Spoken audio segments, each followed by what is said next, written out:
sore Bapak. Ya, waalaikumsalam. Sore, Mbak. Perkenalkan, saya Rifda dari Ya. Fakultas Teknik dan Informatika Universitas PGRI Semarang. Ingin melakukan wawancara Baik. kepada Bapak. Ya. Boleh tahu Pak dengan Bapak siapa? Ya, nama saya Teddy Holiludin. Saya peneliti di Yayasan Lembaga Studi Sosial dan Agama atau YLSA Semarang. Kami akan wawancara Ya. dengan Bapak terkait dengan isu intoleransi yang menyebar di masyarakat, terutama di media sosial, Pak. Ya, kalau kita bicara konteksnya media sosial, memang ini menjadi sebuah fenomena baru di tengah gegap gempitanya informasi ya. Artinya kalau dulu kita hanya mengenal media seperti ini ya, media cetak, koran dan seterusnya. Sekarang media itu menjadi medium yang sangat mudah sekali dijadikan instrumen untuk berbagi informasi. Nah, jadi nyaris tidak ada batas antara media mainstream dan sosial media. Nah, sosial media itu ya plus minus menurut saya ya, kalau dari sisi instrumentalisasi untuk menyampaikan gagasan. Plusnya adalah bahwa dari sisi kecepatan menyampaikan informasi, dia tentu sangat diandalkan ya ketimbang media mainstream. Kecepatan informasi dan seterusnya, saya pikir sosial media sangat membantu. Nah, dia bisa menjadi kanal bagi persebaran informasi yang cepat, tetapi kecepatan itu mungkin tidak selalu didukung oleh ketepatan. Nah, dia pas untuk bicara kecepatan, tetapi mungkin masih cukup menantang kalau bicara ketepatan. Nah, sosial media punya tantangan di aspek ini. Nah, kalau kemudian dikaitkan dengan intoleransi, nah kita tahu bahwa sosial media itu salah satu medium, salah satu instrumen yang dalam banyak hal menjadi kanal jembatan bagi tumbuhnya maraknya intoleransi. Selain juga menjadi jembatan diseminasi informasi yang bernuansa toleran juga gitu. Jadi saya pikir ini dua hal yang tidak bisa juga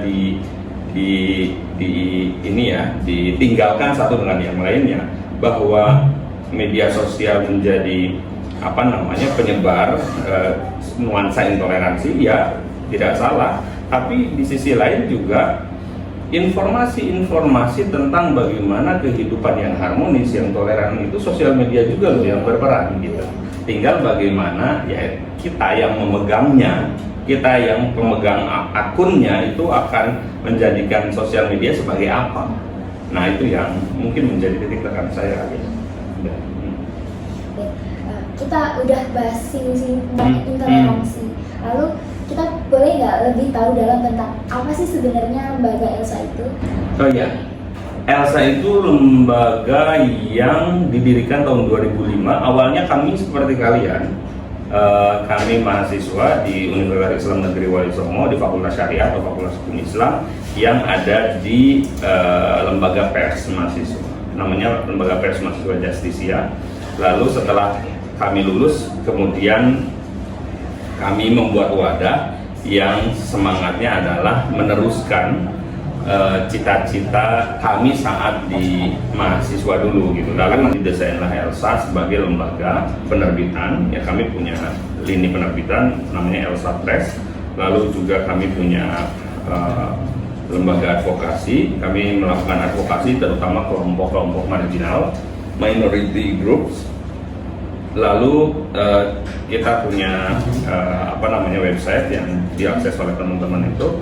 Nah, melalui website itu kita membagi informasi, data-data kampanye mengenai kehidupan keagamaan di Jawa Tengah khususnya. Lalu setelah berkembang, kita juga melakukan perluasan isu bagaimana kelompok-kelompok minoritas juga mendapatkan layanan publik lainnya, tidak hanya keagamaan tapi juga administrasi kependudukan, lalu juga hak atas kesehatannya dan lain sebagainya.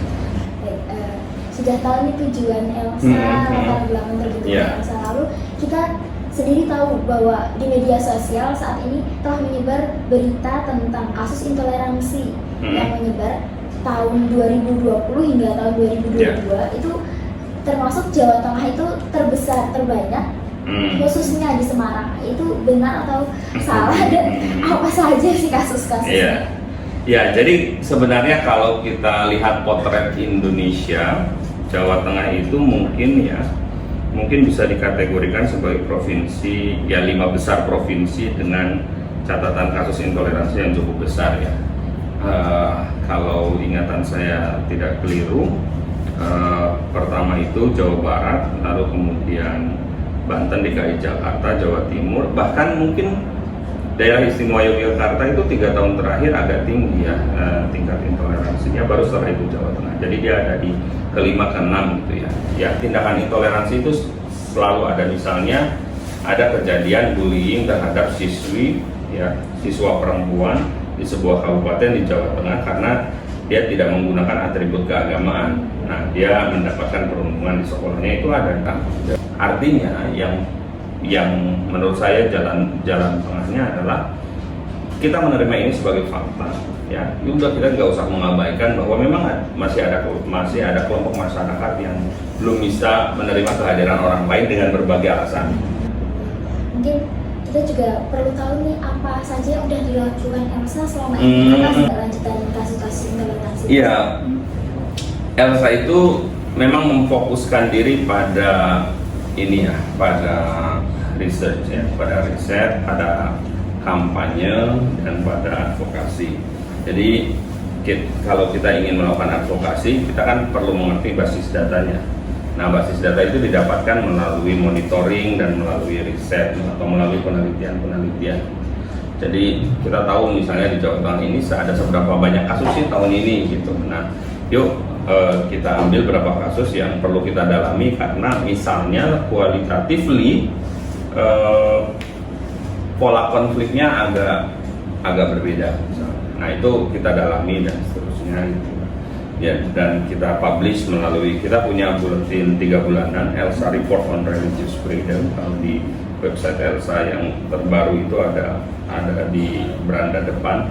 Nah, itu contoh bagaimana kita merespon situasi terkini di Jawa Tengah, di Indonesia kadang-kadang.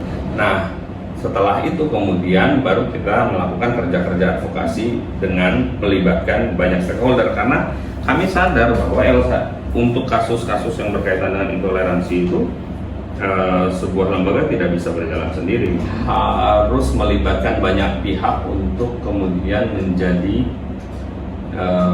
gerakan advokasi ini komprehensif. Karena begini misalnya, Elsa itu lembaga riset yang kalau kemudian mendampingi kasus dan harus berhadapan dengan hukum, kami tidak punya kapasitas untuk melakukan itu. Maka kami butuh teman-teman LBH misalnya. Kami juga bukan lembaga yang berbasis kader ya, yang lembaga yang punya kader banyak gitu ya. Nah, sementara kadang-kadang untuk mempengaruhi kebijakan publik itu membutuhkan konstituen lah gitu ya. Nah, akhirnya kan kemudian kita beraliansi dengan teman-teman mahasiswa dan lain-lain. Jadi yang dilakukan oleh Elsa selama ini ya, ada beberapa kasus yang diadvokasi oleh Elsa, kasus pelonggaran rumah ibadah lah terutama ya, dan kasus-kasus yang lain soal kegiatan keagamaan itu selalu melibatkan kelompok lain gitu, selalu ada sinergi dengan banyak lembaga yang itu sebenarnya adalah bentuk advokasi, karena advokasi itu kan tidak bisa dijalankan sendiri gitu. Nah, biasanya kalau melakukan advokasi itu teman-teman LBH di bagian hukumnya, lalu ada teman-teman media, dan kami di analisis sosialnya itu, karena kan memang kapasitas kita melakukan pemetaan social mapping, lalu bagaimana mencari key person yang memungkinkan untuk bisa ditembus gitu. Itu yang selama ini kita lakukan. itu kan ada kasus-kasus yang terjadi dari tadi 2020 hingga 2022. Apakah di antara kasus-kasus tersebut masih terjadi di tahun 2023? Yang kami dampingi misalnya kasus pembangunan Gereja Baptis Indonesia Telugusari itu selesai. Artinya mereka bisa membangun rumah ibadahnya setelah 22 tahun terkatung-katung. Lalu ada lagi di Jepara itu Gereja Injili Tanah Jawa, akhirnya pemerintah menetapkan bahwa izin yang lama itu masih berlaku. Artinya mereka bisa melaksanakan ibadah setelah 19 tahun. Nah, itu sudah selesai ya. Tapi masih ada kasus yang saat ini masih berjalan ya, misalnya di Kendal itu ada pembangunan Masjid Jamaah Ahmadiyah yang pernah dirusak tahun 2012, 2016 dan 2018 kalau tidak salah, yang hingga saat ini jemaat setempat belum bisa mendirikan. Nah, itu diantaranya ya, diantara beberapa kasus yang pernah kita dampingi ya, ada yang berhasil gitu ya, tapi ada yang masih struggle, masih perjuangan. Beberapa waktu yang lalu terdapat kasus seorang content creator. Memang dalam konteksnya beliau ini memberi konten-konten komedian. Lalu dia menyinggung agama Kristen. Saya mengikuti karena kalau sudah dalam konteks itu sebenarnya polanya pasti akan tidak jauh berbeda, polanya akan berulang. Poinnya begini. Pertama, Indonesia itu mengenal undang-undang mengenai penodaan agama. Ya, Undang-Undang Nomor 1 PNPS 1965. Jadi tindakan-tindakan melecehkan, menodai agama itu ada sanksinya, merujuk ke Kitab Undang-Undang Hukum Pidana. Nah, ada yang banyak yang sudah di penjara karena itu. Salah satu unsur yang harus terpenuhi dalam penodaan agama itu bahwa orang itu benar-benar punya intensi, punya niat menodai agama, melecehkan agama yang lain. Jadi ada unsur problematiknya sih memang undang-undang penodaan agama itu, karena kita tidak bisa betul-betul mendapatkan sebuah fakta bahwa orang itu memang punya intensi menodai agama. Jadi ada unsur problematiknya sih memang gitu ya, karena misalnya apakah dia memang betul-betul punya tendensi untuk melecehkan keyakinan orang lain? Kalau dia memang punya tendensi itu, defamation of religion, penodaan agama atau religious blasphemy, itu bisa dikenakan. Undang-undang penodaan agama itu sangat menantang karena ia harus bisa betul-betul menunjukkan bukti bahwa si A, si B itu menodai agama. Nah, itu yang tidak mudah gitu. Saya sebenarnya agak sepakat ketika tahun 2010 kemudian tahun 2020 ada judicial review, karena sulit membuktikan bahwa seseorang memang menodai agama. Nah, di sisi lain memang ada sensitivitas yang harus kita pahami. Dari kasus-kasus tersebut, apa upaya yang terus dilakukan sampai saat ini dari Ya, kalau Elsa sih memang kami juga melihat keterbatasan yang kita miliki ya, karena kita kan juga bukan lembaga pendidikan seperti universitas misalnya, juga bukan lembaga riset yang dimiliki oleh negara seperti Badan Riset dan Inovasi Nasional, BIN, ya. Kami lembaga swadaya masyarakat yang independen, dengan supporting finansial juga yang sangat terbatas sekali gitu. Kami tidak bermimpi untuk kemudian mampu mengubah dunia gitu. Makanya ya yang kita lakukan ya sebatas apa yang memang kita miliki ya. Kalau yang kita punya adalah kemampuan untuk melakukan analisis sederhana, analisis sosial secara sederhana, yang itu kita lakukan, lalu menyampaikan kepada publik, mengedukasi publik sebisa yang kami lakukan. Nah, itulah kerja-kerja seperti itu ya. Bahwa kemudian ada efek atau ada impact yang didapatkan dari hal tersebut, ya tentu kami sangat senang. Tetapi ada atau tidak impact, ya ikhtiar itu yang tetap kami jaga. Itu ada nih pesan-pesan yang ingin disampaikan kepada masyarakat, terutama mahasiswa, dengan kaitannya dengan intoleran yang menyebar di masyarakat. Ya, yang pertama begini ya, saya pikir kita harus diakui literasi kita sangat terbatas ya. Literasi itu tidak hanya sekedar membaca, tetapi juga merasa gitu ya, membaca dan merasa gitu. Nah,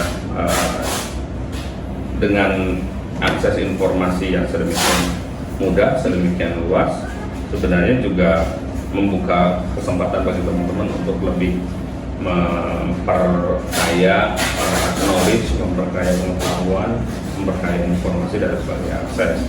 Jadi jadilah generasi yang literate gitu ya, generasi dengan literasi yang baik. Lalu yang kedua, begini, saya kira kalau saya cermati ya, teman-teman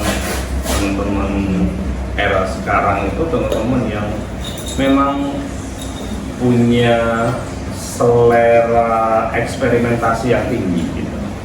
Artinya apa namanya ya, teman-teman itu senang dengan banyak eksperimen, senang dengan sesuatu yang tidak harus membebek pada generasi sebelumnya, dan saya pikir itu baik ya. Dan ada positifnya. Positifnya adalah ya generasi sekarang punya harapan untuk kemudian mampu menciptakan sejarahnya sendiri, dan saya kira itu adalah poin penting ya, poin penting yang bisa menjadi ruh dalam aktivitas mahasiswa. Dua hal itu saya pikir yang penting untuk dijaga. Kita kan hidup di Indonesia, kita berpijak pada Indonesia dengan kekayaan dan local wisdom yang luar biasa di negara ini. Jadi betapapun misalnya, saya seringkali mengistilahkan begini kepada teman-teman mahasiswa misalnya yang muslim itu, otak kita boleh Jerman, ya hati boleh Mekah, tapi kaki kita kan Indonesia. Tapi jadi boleh secerdas apapun gitu ya, boleh meyakini keyakinan agama, keyakinannya sedalam-dalamnya, tapi ingat kalau kita hidup di Indonesia, berperilakulah seperti orang Indonesia dengan tata krama dan etika serta budaya khas masyarakat. Itu aja. Baiklah, terima kasih atas informasi dan pengetahuannya ya, sampaikan kepada kita. Ya, terima kasih.